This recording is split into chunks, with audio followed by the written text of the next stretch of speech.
we're standing on what used to be called the lower car park at Dzogchen Beara, but is now the temple site.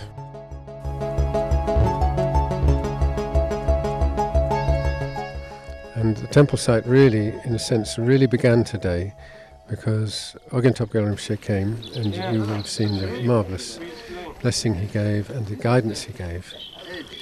We were able to set out, using string and pegs, the outline of the future shrine room.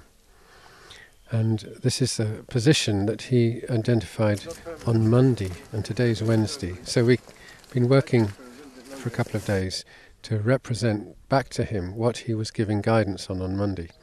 And he declared himself happy about this. This is the section.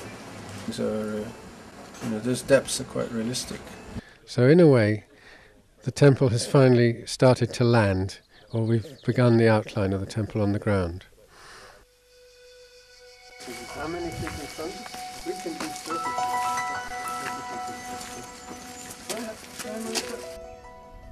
Orgyen Tobgyal today really formally declared that the temple project has begun and has made a very strong commitment to it.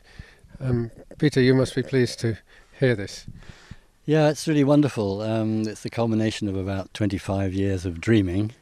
Actually, somebody reminded me just now that in a car, she was travelling up in a car with me and Rinpoche when he first came in 1986.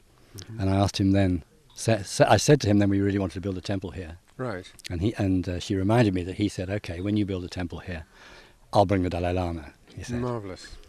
So, but yeah, I've been dreaming about it for 36 years now. At that time there were no trees here, of course. It was These trees were not here? No, it was completely barren. Yep. And from where we're standing, you could see the Martello Tower on the end of Bear Island. My goodness. And straight across to the States. This was one of the windiest imaginable places. And so, and there was one tree in the whole of Dzogchen Beara. So we planted the trees, knowing that if we wanted to build, we would have to get trees up to get planning permission.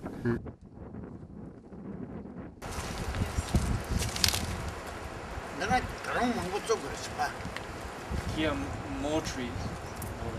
And then in the west. And we wondered all those years why we had to wait so damn long to get a temple. And what we hadn't realised was we had to wait until the trees had grown up enough to hide it. This work began really last June when Rinpoche asked to be pleased at having finished a spiritual care centre but now get started on the temple. So since then we have been designing a temple, mostly there, back in Lerabling, but with the cooperation and guidance of Peter, Matt, all the team here, including Declan and John. And it'll be a temple with 3 floors. The main floor is what's called the Nimanakaya floor, or the main shrine room, or Suklakeng. Will house at least 220 people in comfort, receiving teachings. And then above that will be a shrine room, which is called the Sambhogakaya shrine room, which will be suitable for about 30 people practicing Vajrayana practices or simply having meditation course. And on the floor above is a Dharmakaya, which is a small top floor, which will contain precious images. And Rinpoche will give us guidance on the use of that room. So it's a little bit like a lighthouse on the edge of this fantastic foreland going down to the cliff.